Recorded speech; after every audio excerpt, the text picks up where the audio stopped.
What's up, guys, and welcome to Alain Tell 'em. Today we got a very special guest.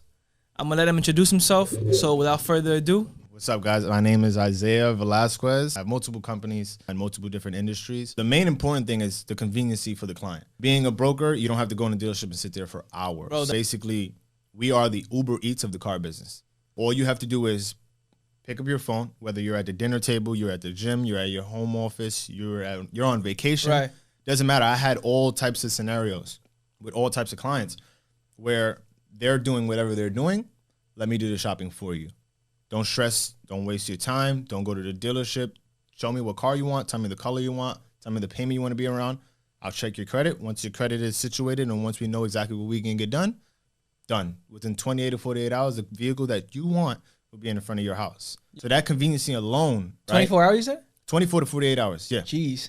So it's That's it's quick, fast. bro. So that's the convenience. Yeah, right? yeah. It's quick. You didn't even have to get up off your bed. I had clients that were sick and they had their flu or whatever the case is, corona, whatever the case is. They couldn't leave their house. Guess what? They were still able to get brand new vehicles, used vehicles, right? We sell new vehicles and used vehicles. Okay. So that's also where we leverage. Because if you walk into a dealership, guess what? You walk to a Honda dealership, what's the only car you can walk out of there with? Honda. You walk to a Mercedes dealership, only thing you can walk out of there with Mercedes. With us, you can get Lexus, BMW, Jeep, any vehicle, any make, any model, anything from a Honda to a Lamborghini, Rolls Royce, whatever you want, I can get for you, right? Because I have the relationships with all these dealerships and banks. That's another thing. That's another leverage. That's a big differentiate, in the dealership versus what brokers are. Because dealerships have a certain amount of banks they use. I have personal banks. I have third-party banks. I have banks in the middle of the country, whatever the case is, that give us better rates, rates and everything for clients to get easily approved.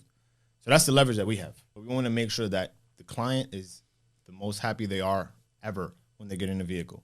You only get a vehicle roughly, I would say, 2 to 3 years. Yeah. Maybe 3 or 4 or 5 vehicles in your lifetime. That's not something you do every day. So we want to make sure that experience is going to be very, very remembered. So we're coming, photographers, whole setup, confetti, bow on the car. Trust me, we're going to make it feel like, wow, this is an accomplishment. It's like you guys go the extra mile for the customer. Exactly. 4 years, they're like, damn, I remember like that experience I had last time. And they're coming back. I'm going to go back now. They're coming back. And guess what? Not even that. They're also sending their mom, dad, uncle, sister, brother. They're sending everybody to us. It's a referral business. Right. So that's the best part about it. Because everybody wants to, oh, my cousin just got a new car, bow in the front of his house, confetti, red carpet. I need that too. Yeah. And that's how it works. And then they get paid off that. You get paid off for every referral you come. The experience in general is just amazing. Blessed to have people like my parents and my family, the friends around me who I chose to be my friends around me, because it's not always about who you brought up around. It's about who you choose to be around, right? And if I would have went based off who I was put around, the outcome would have been different. These decisions I made to surround myself around who I wanted to be around is the reason for anything in general in my life, right? Yeah. And that's very important. Choosing who you want to be around and choosing who you give your energy to and choosing what energy gets into you from other people. Right. Is very important. So you are a product of your environment, right? And I knew that from a young age. I always was watching mentors and watching YouTube videos, Eric Thomas, all these guys. Yeah. And I'm like, yo, you know what? It started to click for me for a very young age. And then I knew I was different. I knew I would, I wanted to do business. I was into sports for a while. I was very, very good at sports growing up. But then when I, got introduced to money, I'm like, I love this. Yeah, yeah. I want this. I'm not gonna be LeBron James. Right. But I'm gonna be, the next business person who's very successful, or I'm gonna be that guy who got everything because of business, because he worked for it, right? Started from the ground up in that industry. What's your why? You get me? Like, why? What's your reason to to keep going and keep leveling up? I'll make it short, and then they can check out the longer video. Yeah. Very important, the whys. Right? Yeah. For me are very important, because I had a couple different whys in, throughout my process. And I feel like now I have a real understanding of the reasons for my whys and why they are my whys. So that's number one, is definitely family, right? They give everything to me. They support me. They are there for me no matter what. So I feel like I always owe that back to them. Number two is definitely the excitement and the thrill I get from helping somebody, educating somebody, teaching somebody, mentoring somebody. I love to see progression in a person. I'm not a hater. I love to see everybody do good and progress and really get the dreams and accomplish the things and the goals they want to. So that is like a thrill for me, and I love that. That's my why. I want to do that. I want to do that and help a lot of people. Third reason is like I am a materialistic person, as I said in the video. So like I like nice cars, I like jewelry, I like boats, yachts, houses, stuff like that, and I want those things. I aspire to those things, right? As a lot of people do.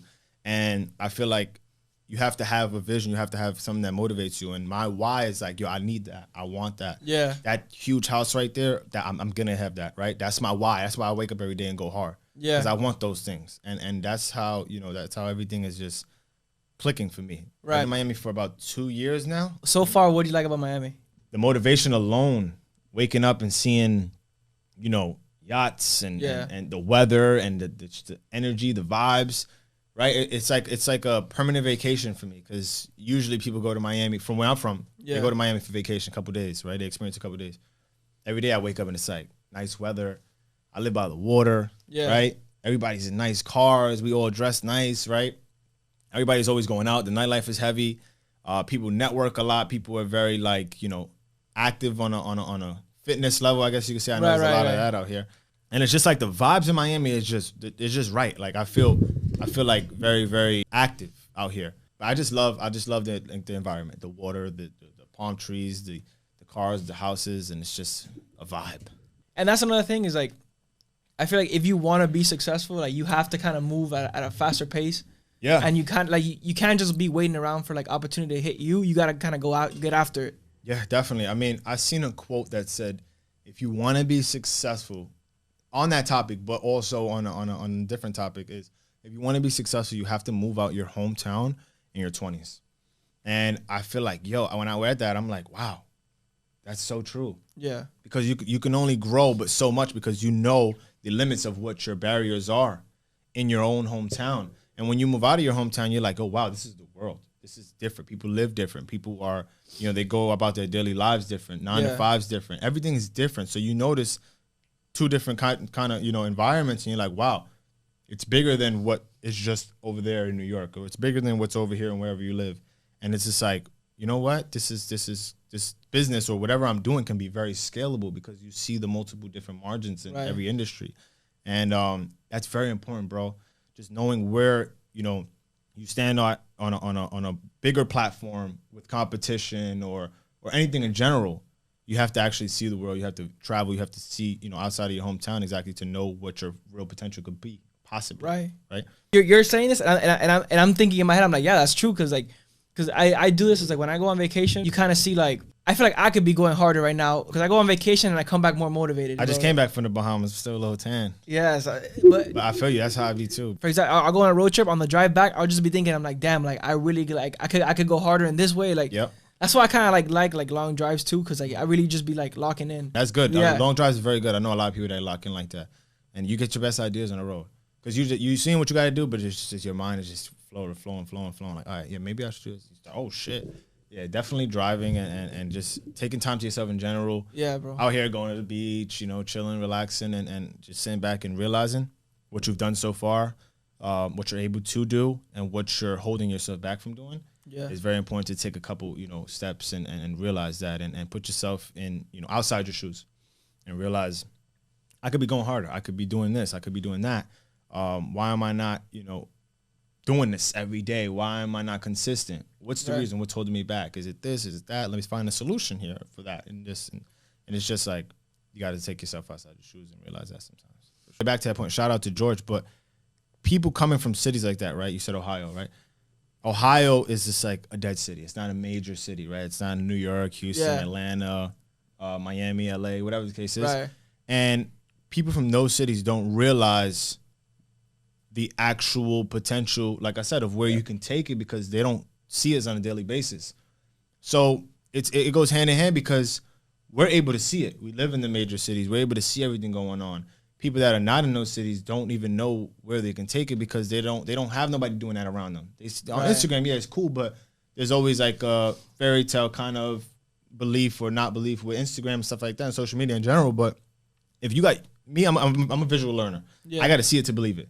So that goes back to the mentor thing, where if I didn't see him doing it, if I didn't see him going as hard as he was going, I didn't know I could go that hard. Right. And if you don't see it, you know, and people in those type of cities and small, you know, cities and countries, whatever the case is, if they don't see it, if they're anything like me, they're not gonna know what they have. Yeah, they're gonna be like closed-minded or like exactly. They're not gonna know what they have their potential to be. They don't know what levels they could take it to. Yeah. And us, sometimes we're spoiled because we live in the major cities and we have friends that are this, that, and the third, and have, you know, these companies and have this money, this whatever, and we're just like, oh, we see it, and then it's like, all right, you know what, I'm cool with being friends with them, and I feel like, whoa, I can't do that. I mean, I was never that type. So it's really about where you come from, your environment, knowing that, you know, where you could take it to, knowing what you're currently in, and all that in general, bro. It's just really, like you said, talking to yourself and just knowing, I could do this, I can't do that, whatever the case is, and just figuring it out, bro. Everybody has a different process. Everybody has different paths, and it's about how you want to take it. Yeah. What should you look for in a mentor? Because I have kind of my own idea of this, but I want to hear you first. Definitely, what can you do for that mentor?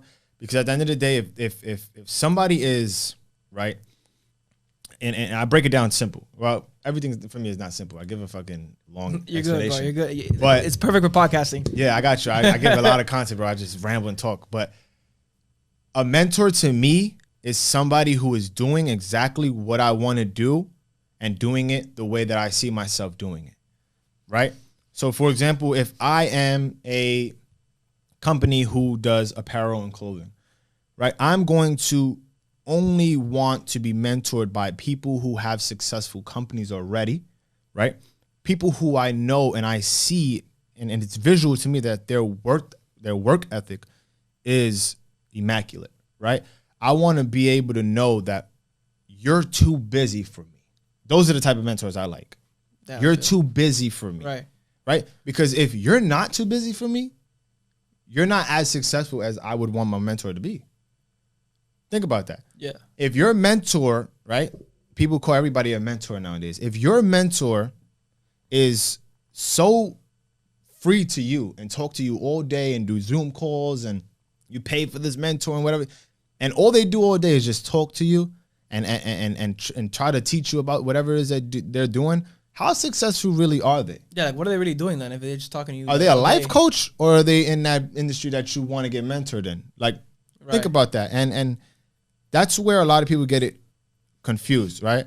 A lot of people go based off social media and they say, yo, this guy, he knows how to talk, he knows how to do this and that and whatever the case is. And a lot of people come to me for mentorship, but I don't accept everybody, right?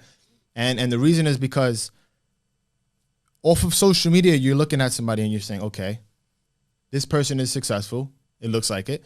They're in this business. I like this business. I want to do this business, as I did, right, when I see my mentor. But you don't really know the backstory. You don't know the day-to-day life, their daily routine and stuff like that. So until you know that, you can't really say, okay, this person is where I want to be. I want to talk to this person every day. Yes, you can have regular conversations with people like that, and they might teach you something, they might educate you. But you want somebody who's going to teach you how to get there in a way that is not already broadcasted in a simplified way. What I mean by that is, okay, I'll dumb it down. If you have a mentor, back to the clothing apparel, and you know they sell a certain amount of units a month, their company's doing successful, but you know that they're always having free time, they're always partying, they're networking. That's not somebody you want to be a mentor. You want somebody who's always checking out different manufacturers. You want somebody who's always checking out sketches and always visualizing things and always has their mind working, because you want to be in that environment, grow and starting from scratch. You want to be around energy where you feel like, okay, I gotta compete with this person almost, right? I gotta compete with their work ethic, not their results, because obviously they're much more successful than you. Obviously, if you're looking at them as a mentor, but you want to be able to compete with that person. So that they got to give you that push and that drive to be like, you know what, I want to actually work. And with me, it's like I don't take really a lot of mentorships because I'm busy a lot of times, right? That's number one. And number two, and I tell people this all the time, I'm like, listen, I'm not a regular mentor. I'm going to be the mentor that tells you, and this is how I am. I'm very, very good at teaching, mentoring, coaching. Like I said, 'cause I love seeing people, progress and stuff like that.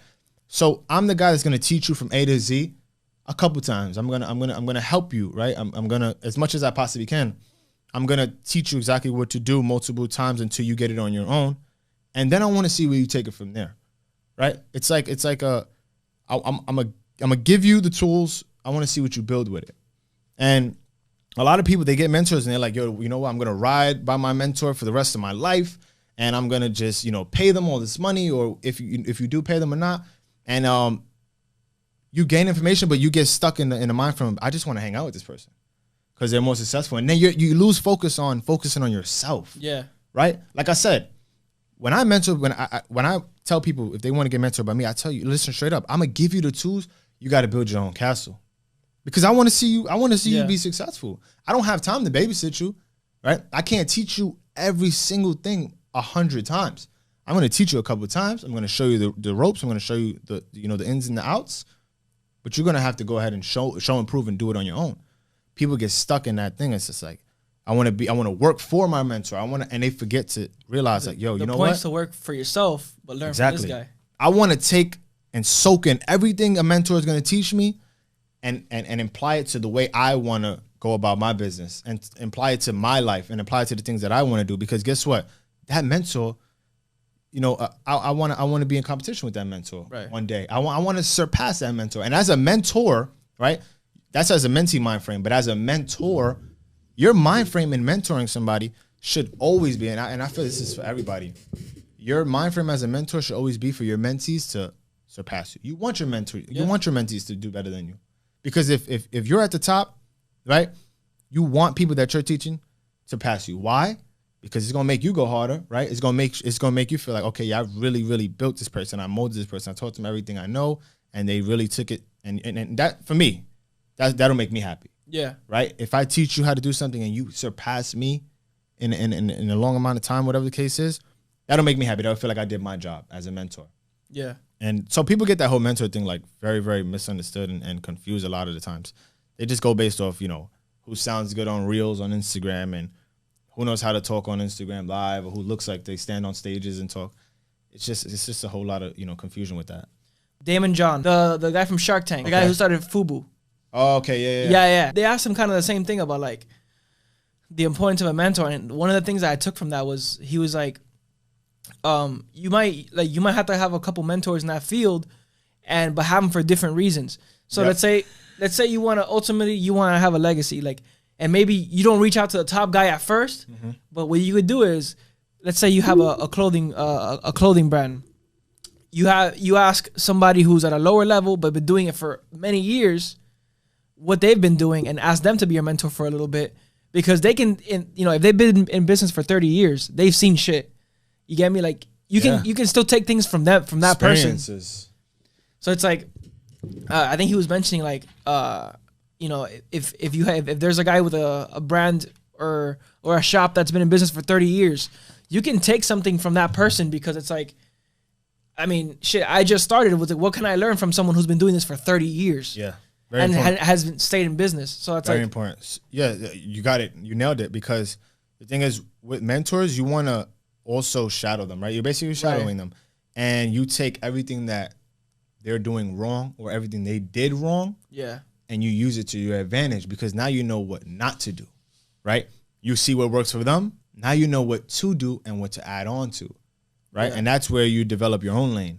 Because having a mentor, you're literally supposed to like just gather and suck in all that information. Pause. But the main thing is to gather and soak as much as you possibly can out of that person, information-wise, to imply it into your own life, right? Yeah. It makes no sense to have a mentor if you're just going to have conversations. You know, you can do that with females or anybody else, right? A mentor you want to get information from. If you're around that mentor, make sure you're asking questions. Make sure you're being, attentive to every time they're speaking. Make sure you're quiet when they're speaking, right? And make sure that you're understanding everything they say, and you analyze everything that they do, how they work, what kind of situations they were put in, how they get out of them situations. So just fully like getting everything you possibly can out of a mentor is what's important, but implying it is what's important right after that. A lot of people just get information. They're information junkies. Information junkies. I know a lot of information junkies, but they don't know how to put it on paper. They don't know how to put it on, put it on the table, and that's what's important. You can have 5, 6, 7 mentors, maybe one mentor. I only had one mentor. Yeah, and that was all I needed to give me the drive that I have and the drive that I needed at that time. And I got everything. I was with that mentor every single day, right? Asking questions, seeing how they, live their lifestyle, seeing how they talk to clients, customers, how they handled meetings, their presence in a room, how you talk in interviews. Like, I was with him literally, like, standing on the back of the cameras with him and watching him do this, what I'm doing now. Yeah. And wow, that's crazy to think about it. But like, I was doing that, and now you know what to do and what not to do because you see it, right? You're around that person so much, you start to catch on and start to pick up some of the things that they do. And whether that's, it's going to benefit you or not, it's how you imply it, obviously. But just soaking it in, bro, and just really implying it and using it into your life is what's like important for having a mentor. There's no purpose of a mentor if you're not going to use what they teach you. Yeah. No point. We enjoyed having you here, bro. Appreciate you, brother. If you want to plug your socials. Yes. You got your camera right here. Yes. So, you guys could check me out on Instagram. My personal page is Isaiah Velasquez _ I don't know if you'll have it pop up or whatever the case is. Yeah. Cool. So you can check out my personal Instagram, Isaiah Velasquez _